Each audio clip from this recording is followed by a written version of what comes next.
ijoolleen Kuwait sirraa Itoophiyaa gara Kuwait dhuftan dhageeffadha addaan baafadha karaa yani visa didama visa 18 warreen kaddaa visa didamaatiin hojii manaatiin kan dhuftan akka hin shawwadamne bakka takkatti processii keessa malee agency dhaaf yookaan warra biirootiif jettanii wanni kafalamu akka hin jirre ana buleetiin keessan qaale fi gaariin እና ማለት እንጀቹ በርባዴቲ አካ ሂንሻ ወደም ዮሌ ካን ኢስንራ ብሪ አግባቢ መለከ ኢስንራ ፉደንቴ ኢሲን ወረቃ ኢቲን ከፈልተን ዮካን ትራንስፈርቲ ከወሊን ኢቲ ወልጂጅርታኔ ከፈልተ መረጃ ሰንቀበተኒ ዳይጣኒ አቹም አዲስ አበባ ከሰቲ ማሬ ጉዳይ ማል ጃንስ ዋንሳን ሞ ኢሲን ይጉልጉልይሰትን ቪዲዮ ለማታራት ጊዜ ፌሲን ሂማ ሰንቀበተኒ ዳይጣኒ ከሰስተኒ ሃንጋ مكجف قادين هوجي ساني هنگ الرافق تموت كاسس قطعمو دندا وانتيچ جبادا هشودمينا هنياتمينا ورينا قاما ددمين كويس سنتن اكنيرا لما بيرو تو كو ايجنسي تو فكن تفله اسم بيسي ساجچودا السلام عليكم ورحمة الله وبركاته أشما حركفوني كبجمتوتا في جالتمتوتا المان ورمو كان يدل الدنيا ترجمتني بنمو كويتي تي والقبتين آمسان قبا فيديو في يكان كو بلينك شير قوشودان إمباسي كويتي نسنا ركبسيسا إمباسي كويتا كان كميتو قامان لك أو جناسة ونندندا هاتو يغرو ummanni keenallee wanti irratti imbaasii Kuwait kan biyya keessa tahee ejensoota biyya keessa hojjettootaaf karaa banuu yaalan hojii wal qabatee wanta kana irraa dubbachuu barbaadu jira jechuudha. Yeroo kanniin keessatti imbaasiin kuni ejensiiwwan biyya keessaas kan qopheessuu qabdan narsoota illee qopheeffachuu qabdan narsiin viizaan narsiin ni jira. Filipiinii ni jirti, Hindii ni jirti jechuudha. Akkuma Filipiinotaaf Hindoon ni jirtu sabaaf sablammiin biyya biraa naashinaaliin biyya birootaa kan jiran Itoophiyaanis narsoonni qophaa'uu qaban jechuudha. Viizaa kana yeroo isin filatu dhuftu dhukkubsataa mana keessaa qabdamoo hin qabdu. Dhukkubsataa yoo mana keessa kan jiraatte narsiitu ergamuu fi qaba malee hojjettuun mana qulqulleessitu kan nyaata gootu kan ijoollee gootu dhukkubsataa eeguun qabdu. Dhukkubsataa fi qacaraan kophaatti ta'uu fi qaba jechuudha. Akka seera keeyyata biyya kanaatitti namni dhukkubsate gatiin isaa kophaatti maallaqni isaa kafalama. Hojjettuun isaatis maallaqni kophaatti kafalamee ramaddiidhaan lafa jira. Garuu isa san dhoysanii namoonni ofii isaaniitti itti fayyadamu. Warri biyya kana ofii fayyadamanii hojjettuu tokko qofa godhanii guutuu dalagaa guutuu isirratti murteessan jechuudha. Hojjettuun tuni yoo kana hojjette dhukkubsataa kana yeroo inni halkan ka'u wajji kaati guyyaa yeroo inni dhaabbate wajjin dhaabbatti yeroo inni rafu isheen ni dalagdi jechuudha. Ni qulqulleessiti nyaata goosisan jechuudha. Kanaafuu kanarraa kan ka'e ijoolleen kunniin boodarra rakkatanii rakkoo yoo irra gahe mana keessaa badan jechuudha. Rakkoon bal'ina badiinsa lammiilee Itoophiyaa kan idila addunyaa Dubaay hanga Saudi Arabiyaa fi Qatar, Joordaan, Kuwaitiin badiinsa mana keessaatiin rakkoon guddaan kan isaan saaxile rakkoo kana jechuudha. Dhukkubsatoota mana keessatti yaalamanii kan silaa doktorri yookiin narsiin kophaatti yaaluu qabdu hojjettootumatu yaala jechuudha. Bifoota kanaanoo wanta kaaman irratti hangam hojjettaniitiin hin jirtan. Wanti kun yoo irratti hin dalagamin ijoolleen kun maaltu jijjiiramni wanni jiru hin jiru jechuudha.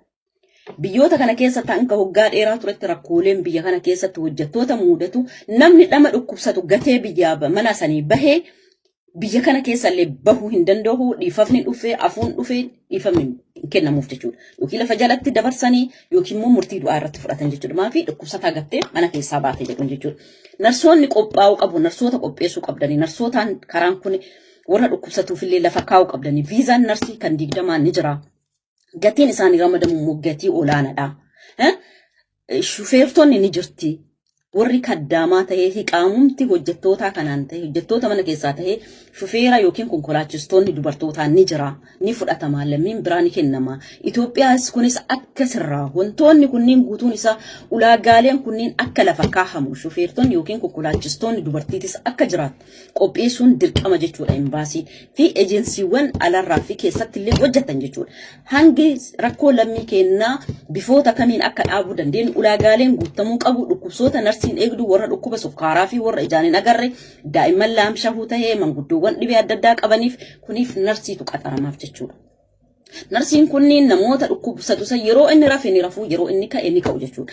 Itoophiyaan akka addunyaadhaan wal qixxee taatu yoo barbaadan taate bifoota kana bifa tasgabbii tahee filatamee lafa kaa'amuu qaba jechuudha. Banamuun biyya kanaa banamte oduu jechuu odoon taane banamanii gaafas dhufan rakkooleen nama mudatu maaltu jira kan jedhu irratti gadi fageenyaan mari'achuun isin dirqama jedheetiin laal. Haayima banamte ima haa dhuftudha. Warra ejensiis kophaa dhaabbatanii rakkoo isaanii dhufu mudatu kan gadi laalii namni hangarraa qo'atatillee hin jiru. Namni wordofee wanta kanallee rakkoon kunis hojjettoota irra bifa kamiin akka gahu kanneen guutuu isaa namni jala galee laalee hin jiru. Dhukkubsataas kan dhukkubsataan lama sadii ijoolleen qaamaan soso'uu hin dandeenye lama sadii yoo mana keessa jiraatte kasammuun isaa sirrii hin jirre sadii yoo mana keessa kan jiraattu taate ijoollee kana guutuu isii kan eegdu hojjettuu takkittiitu dhufa jechuudha. Keessaanuu Itoophiyaan kana barbaadamti Afrikaan kana barbaadamti qowwii jedhan garuu hanga maqisiin dadhabdu hin beektan. Maaliif ijoollee kanneen guutuu eegaa dhufte achi kaatee immoo dalaggaa isaanii mana qulqulleessuu nyaata hojjetu uffata miicuu kana guutuu goote yeroo inni rafee jedhe jechuudha yookiin gara inni mana barumsaa yoo fudhatan yookiin yoo inni rafee hojii kana guutuu jedhe gaafa inni achi ka'e immoo isaan wajjin halkanii guyyaa fiigaatii bulti hirribni isiin argattu hin jiru sammuun isiis ni jeeqama gaafa kana maal gooti yookaan ijoolleen kun harkaa rafteetti ijoolleen kun harkaa kufuun ni mala. Hirribni isii fudhattee gaaf yookiin baduuti mala mana keessaa bootu gala yookiin ijoollee kanneen akka tasaa dha'uun ni mala yookiin sammuun isii miidhamuun ni mala. Kana irratti illee gadi fageenyaan hagam irratti hojjechaati jirtanidha. Imbaasiis ta'ii ejensiiwwan Kuwait jirtanii fi ejensiin biyya keessa jirtii fi gareewwan mootummaa wantoota kana qopheessitan wanta kana irratti hangam hojjechaa jirtanidha. Gaafii kiyya kuni koppiliinki sheer gochuudhaan please wanta kana irratti haa hojjennu wal arrabsuu wal qeequu wal dhaabbatu wanta kana irra doon ta'in waan lammii kennaa ta'u hanga Dubaayii fi biyyoota dawlaalee Arabaa biyyoota Arabaa kamuu hojjettoonni kennaa deeman akka ummatoota biraatiin qixxaahan akka saba biraatiin qixxaahan akka lammiilee biyya biraatiin qixxaanii mataa wal qabatanii hojjetatan akka tahamu lammii kenna wajjin dhaabbachuu qabna lammiin kenna waan isaan barbaachisu ulaagaalee kana hojjechuu qaba jechuudha.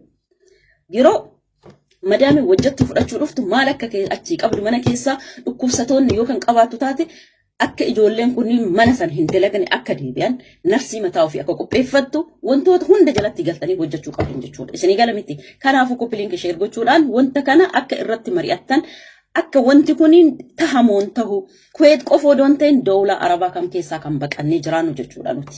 Isinii galamiti. Hayyee dhaggeeffadhaa ammas dhaamsa gabaabduu qabadheen isinii dhufe dhaamsi kiyya ammaatu immoo nama gammachiiste naannoo hawwalli kurfaa cheekii godhu jirani yaani saraatanyaan dhuftee bakka itti arrafan irra deemanii imbaasii keenya thank you nu galatooma isaan hin jannala mirgi ijoollee teenya ta'amma seenaa jirtu hangam takka mirgi isaanii eeggamaa jira hedduu namatti tola hedduu nama gammachiisa kanaafuu har'aan tana hawwalli galgala kanarraa eegalanii fattashaa jiranii mana ijoolleen gizee dhuftan ijoolleen seen dhuftu itti arraftu fattashame jechuun bararaan akkasitti ni jammarama jennee abdii qabna jechuudha duraanis egaa waa hundi dhumate booda yoom dhufanii imbaasii yoom dhufanii ijoolleen bakka ijoolleen itti arraftu yoom dhufanii cheekii godhan jennee yaada keessa gallee turre har'a jammaranii jiranii aga dhagaa gammannee jira kana dhagoonu nuuf waan guddaa tokko kalaasan dhufanii cheekii godhan jechuun bararaanis itti fufaa jechuudha. Kanaafuu buleeyyan keenya qaalii jaalattanii jibbitanii ol jettanii gajjattanii har'as taanaan borus taanaan warroonni dhufuu barbaadan kottaa nu dubbisa mirga guutuu qabna jechuudhaaf ammas borus har'as borus ninjaa jechuudhaan kottaa nu dubbisa warroonni dhufuu dandeessan.